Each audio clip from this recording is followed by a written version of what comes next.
ఎప్పుడు వచ్చినావు? నేను కొంచెం పెళ్లి హడావుల్లో ఉన్నా. నేను దాదాపు ఇంకా టైం ఉందిలే కానీ అబ్బాయి పెళ్లి నిర్ణయం అయింది. Thank you. అన్నయ్య గారు వచ్చారు, కాఫీ పెట్టమ్మా. ఇందాక తాగి వచ్చిన ఇప్పుడు ఏమవుతుంది చెప్పండి. ఏం లేదు, నేను ఒక విషయం విన్నాను. బాబు పెళ్లి చేస్తున్నారు. అవునవునవును. ఎంతవరకు వచ్చింది? ఇక పెళ్లి పనులు అంటే ఇంకా కార్డులు ప్రింట్ చేయలే. ముహూర్తాలు మంచిగా ఉన్నాయన్నారు. వచ్చే నెల దాదాపు ఒక నెల 10 రోజులు 40 days దాకా టైం ఉంది. అమ్మాయి ఎంతవరకు చదువుతుంది? అమ్మాయి పీజీ చేసింది. మంచి చదువుతుంది అమ్మాయి, మంచి చదువుతుంది. అడగకూడదని అడుగుతున్నా. కట్నం ఎంతవరకు తీసుకుంటుంది? కట్నం అనేసరికి బాగా వాళ్ళు మనకు తెలిసిన వాళ్ళు అడగడానికి మొహమాట పడుతున్నారు. చూస్తూ పీడి ఇచ్చి వాళ్ళు అడగడం, నా చేయి కిందికి కావడం. నీకు తెలుసు కదా మొదటి నుంచి నా చేయి కింది కావడం అంటే కొంచెం నేను నామోష్ ఫీల్ అవుతా. అదే సన్నిధ్యంలో పడ్డా.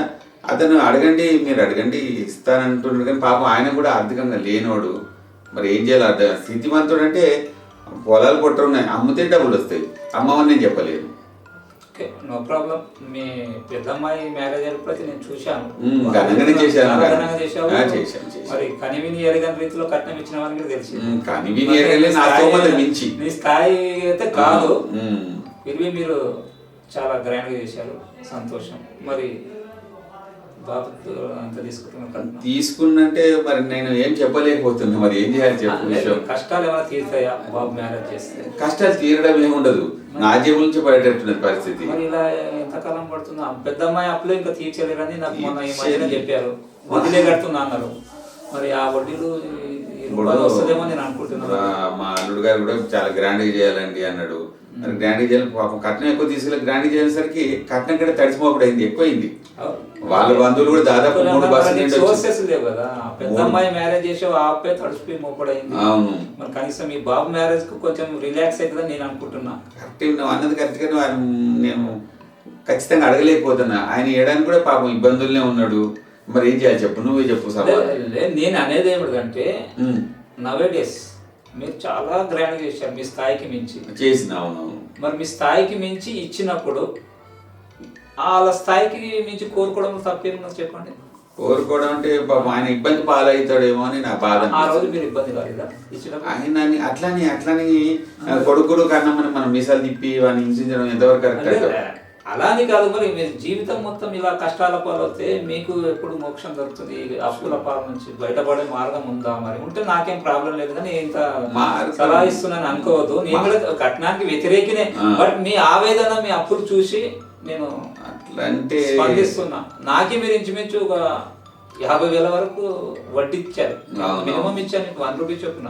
50,000 అసలు మీకు అడగట్లేదు, కానీ మీరు వడ్డీ తీసుకోవడం అప్పుడల్లా నాకు బాధ అనిపిస్తుంది. ఎప్పుడు తెరుపుతారు మనకి తీసుకున్న 25 లక్షల రూపాయలు నా దగ్గర? ఎప్పుడు ఇయర్స్ అవుతుంది ఫ్రెండ్షిప్. ఓకే, నేను బ్యాంక్ వడ్డీ తీసుకుంటున్నా. అసలు తెరుకోవడానికి మీకు ఒక అవకాశం ఉందని గుర్తు చేస్తున్నా, అంతే తప్ప కనీసం ఒక 50% అయినా తెరిస్తే బాగుంటుందేమో. ఎందుకంటే మా బియ్యం గుడి ముంగట నేను ఎక్కడ ఒక ద్రోహిలా కనబడుతున్నామో, కోడల ముంగట హింసించేవాడు మామ దొరికిందని బాధపడుతున్నా, ఒక ఆందోళన చెందుతున్నా. ప్రాబ్లం మీది ఆలోచించుకోండి. మరి ఎప్పటికి తెరితే చెప్పండి. 25 లక్షలు మాకు చేద్దాం, నేనైతే అడిగి చూస్తాను. మీకు ఆస్తులా లేవు, భూములు అమ్మిస్తావంటే మనం ఏమనుకున్నా, పెద్ద కొడుకు మంచి గ్రాడ్యుయేషన్, మంచి సాఫ్ట్వేర్ సెట్ అయిపోయాడు కదా, ఏదో కట్న రూపంలో కొద్దిగానే తెరుపుతారు అనుకున్నా నేను. తీద్దాం. మనకు 2 ఎకరాలు మాగానే ఉంది, కానీ అబ్బాయికి ఏం ఆస్తి 2 ఎకరాలు మాత్రం ఉన్నది. అంటే మా ఆవిడ పేరు మీద రాసింది, పసుపు కుంకాల కింద ఆమె పేరు మీద ఉంది. మరి ఆమె మీ మీద మీకు ఆమె పేరు మీద రాయడం, పేరు మీద రాసినప్పుడు మీకు ఏమనుకున్నా చెప్పండి. లేదు, కుంకుమల కింద రాశారన్నారు. మరి అవును, మరి దాన్ని అమ్మి ఇవ్వడం అనేది నేను తీసుకున్నాను. అయితే అట్లాంటి కదా, దాన్ని వచ్చే ధాన్యం కూడా మా బావమరిది కూడా సంవత్సరం ఎప్పుడో పంపుతున్నాడు పాపం. ధర్మంగా వాళ్ళు ఏమో దాన్ని అన్యాయం చేయలేదు. కానీ మరి పిల్లల కోసం మరి ఆమె కూడా కొంత త్యాగం చేయాలని మా ఆవిడ కూడా. మరి మీరు అంతిమంగా భూమి అమ్మి నా అప్పు తీర్పాలని అట్లా లేదు. మరి అదే త్యాగం చేయాలంటే దాని అర్థం అట్లా కాదు. అబ్బాయి మంచి ఉద్యోగం దొరికింది. మీరు నా బాల్యమిత్రులు, మిమ్మల్ని నేను అసలు వడ్డీ తీసుకోకూడదు, కానీ నాకు కొన్ని ఇబ్బందుల వల్ల నేను బ్యాంక్ వడ్డీ మాత్రమే తీసుకుంటున్నా. బ్యాంక్ లో ఫిక్స్ చేసుకునే బదులు మీ దగ్గర ఫిక్స్ చేసిన అనుకున్నా. అంతే, ఆ 25 lakhs ఏ విధంగా ఇచ్చాను మీరు కట్టున్నారు. నాకు మా యుఎస్ఏలోకి వెళ్ళాడు, అక్కడ కూడా పరిస్థితి బాగలేదు. బాబుకు నేను అందుకే నేను ఫ్రెండ్షిప్ మనము ఒక విలువ ఇవ్వాలనే ఉద్దేశంతో 4 సంవత్సరాలైనా నేను మీరు దేవుళ్ళగా ఆదుకున్నారని కాదను. బయట 3 రూపాయలు వడ్డీ ఉంది, మీరు బ్యాంక్ వడ్డీ తీసుకుంటారు, దేవుళ్ళగా ఆదుకున్నారు కాబట్టి ఒక మంచి సంబంధం. మళ్ళీ వెనుక చూసే పని లేదండి. చూడండి ఆనంద్ గారు, మీరు ఏమనుకోవద్దు, అతను ఇచ్చే స్థాయిలో ఉన్నాడు. అతను ఏమనుకుంటుండంటే అడగంది అమ్మాయినా పెట్టదు కదా, మా వియ్యంపుడు చాలా మంచివాడు, నాకు నోరు వేసి కట్నం అడగలేదు, ఏమిస్తే అదే తీసుకుంటాడు అనే భావనలో అతను ఉన్నాడు. మీరు డిమాండ్ చేస్తే ఇచ్చేవాడు, ఎందుకు ఆయనకు లేదా చెప్పండి? ఆయనకు ఉంది కానీ ఆయన ఇండైరెక్ట్ ఒక మాట అన్నాడండి, అమ్మాయి మరీ మీరు ఒత్తిడి చేస్తే స్థిరాస్తి అమ్మాల్సి వస్తుందంటే మన గురించి ఆయన ఆస్తి అమ్మడం నాకు ఎందుకో మనస్కరించలే. ఓకే, అమ్మడు రేపు నీకు ఆపత్కాలం వచ్చినప్పుడు మరి ఆయన 2 ఆడపిల్లలు కదా, ఒక అమ్మాయి పెళ్లి చేస్తుండు, ఒకటే ఒక కొడుకు, మొత్తం 1 కోటి రూపాయలు ఆస్తున్నది. మరి మీ అమ్మాయికి ఏమని ఇస్తాడా? అప్పుడు అది మనం ఎట్లా ఊహిస్తామండి? మరి రేపటికి అమ్మాయి అయినా అబ్బాయి అయినా సమానమే కదా. మరి మన చట్టంలో ఆయనకు వచ్చిన ఆస్తులు అమ్మాయికి రేపటికి అంతిమ కాలంలో ఏమైనా రాస్తాడు నోటు? లేదు, మన చట్టంలో ఏముంది, ఆస్తి అబ్బాయిలకే కట్టబెట్టాలన్నది, అమ్మాయిలకనే లేదు. 1989లో ఎన్టీఆర్ వచ్చిన తర్వాత మీకు ఆడపిల్లలకు కూడా ఆస్తులు సమాన హక్కు ఉందని రాశారు. ఈనాడు కొంతమందిని మనం చూసాను, ఫైట్ చేసి తీసుకున్నారు. అన్ని చనిపోయిన తర్వాత ఒకడే ఒక కొడుకు, 5 కోట్ల ఆస్తి ఉన్నది, నాకు కావాలని చెప్పి 2 అక్కలు పెళ్ళైంది ఎప్పుడు జమానాల, అయినా కానీ ఈనాడు కోర్టుకి వెళ్ళి వాళ్ళు సాధించుకున్నారు. మరి అంటే ఇప్పుడు నా తత్వం మీకు తెలియదు, గొడవలు పడడం అని కాదండి, అసలు కట్నాలు లేకపోతే అయిపోతుంది కదా. సమస్యలు ఎందుకు వస్తాయి చెప్పండి? ఇంత ఆర్భాటాన్ని పనులు చేసుకోవడం ఎందుకు? ఏదో గుళ్ళవే చేసుకుందాం. ఇప్పుడు మన అప్పుడు మీకుండే నాకు ఉండే కదా, అప్పిచ్చే బాధ నాకు కూడా ఉండదు కదా. నాకు ఒక కొడుకున్నాడు, నాకు ఒక కూతురు ఉంది, వాళ్ళు ఇంకా 2 పెళ్లి చేయాలి. మీలాగా మరి నేను కట్నాల గురించి ఆలోచిస్తున్నా కదా. రేపు మీరు 20 లక్షలు ఇస్తే రేపు మా అమ్మాయికి ఇవ్వాలని ఆలోచిస్తున్నాను ఇప్పుడు నేను కూడా. అమ్మాయి ఇంకా చదువుకుంటే ఇప్పుడు వద్దానుంట్లో నేను మిమ్మల్ని ఒత్తిడి చేయలేదు, బట్ ఏదో ఒక రోజు ఒత్తిడి చేస్తే మీరు ఎక్కడి నుంచి తెచ్చిపోగలరు? అదే నా బాధ. మీరు అన్నట్టు అంత దూరం నేను ఆలోచించలేకపోయాను. వాళ్ళకి ఆస్తుంది, సరే మీరు అన్నట్టు అడుగు చూద్దాం. నేనే కాకపోతే చట్టం తీసుకొచ్చి ఎన్టీఆర్ తీసుకొచ్చి అనడం బాగుండదేమో, కానీ సరే మీ అమ్మాయి పేరు మీద రాయండి అని చెబుదాం అనుకుంటున్నా. అమ్మాయి పేరు మీదైనా మేము అయితే ఆయన ఖర్చు అయింది, ఇంకా మళ్ళీ అడగమని ఒక మాట అయితే అడుగుతా. ఇక మీరు అన్నదానికి ఇంకా మేము ముహూర్తాలు పెట్టుకోలేదు కాబట్టి.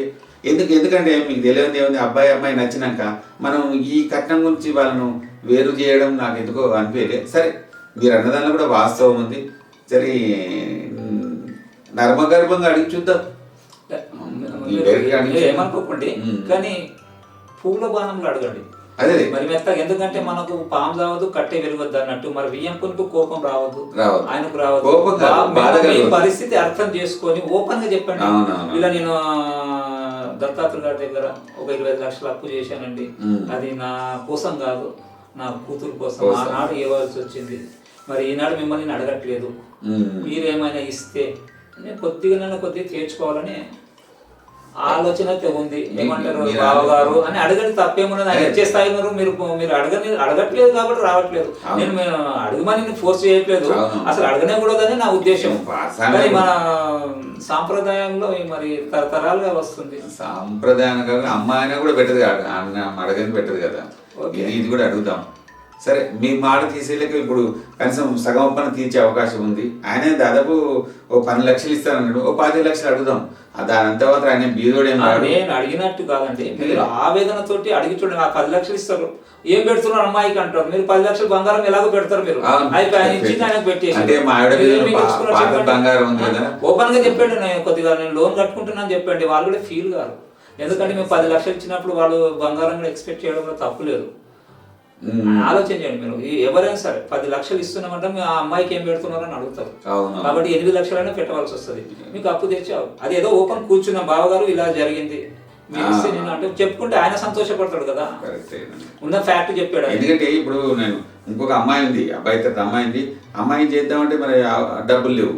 సరే అబ్బాయి పెళ్లి చేసింది లేదంటే వాడు అమ్మాయిని నచ్చేసరికి నేను రికార్డులో పడ్డా. అమ్మాయి నచ్చిండు అన్నప్పుడు కట్నం ప్రసక్తి రాకూడదు. బట్ మన ఆవేదన ఆలోచన చెప్పండి, ఓపెన్ గా చెప్పండి.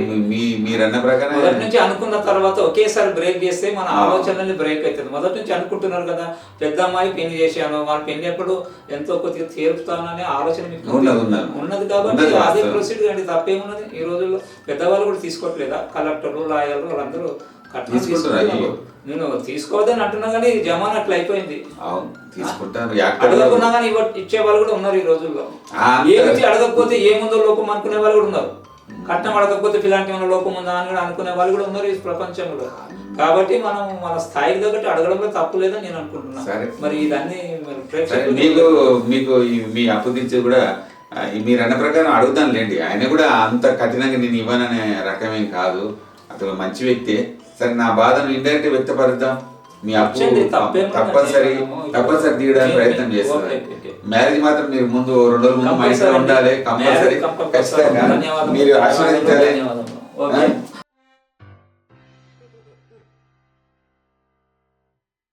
ఈ వీడియో మీకు నచ్చినట్లయితే లైక్ చేయండి, సబ్స్క్రైబ్ చేయండి, కామెంట్ చేయండి, షేర్ చేయండి.